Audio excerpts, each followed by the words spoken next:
This past week, I paid a visit here to Jerry's Records. If you're ever in Pittsburgh, you should check out Jerry's.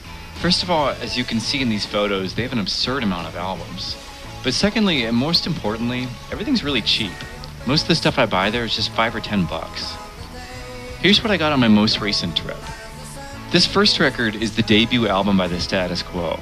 It's called Messages from the Status Quo, and it came out here in the US on the Cadet concept label, which was a subsidiary of Chess Records based in Chicago. This first Status Quo album features their early psychedelic pop hits, Pictures of Matchstick Men, and Ice in the Sun, both of which were hits in the United States and in the UK. Here's the first album by Patrick Sky. This came out in 1965 on the Vanguard label, which was famous for the folk stuff they put out in the mid to late 60s. Patrick Sky is kind of an unfamiliar artist to me, but he sounds like a really nice combination of Donovan and Al Stewart, and I want to get more familiar with his music. Here's the first album by Bert Sommer.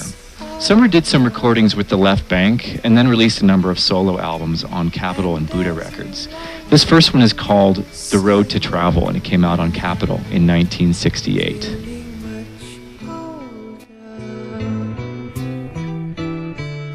Knowing that there was no regret, touching your shoulder, feeling the joy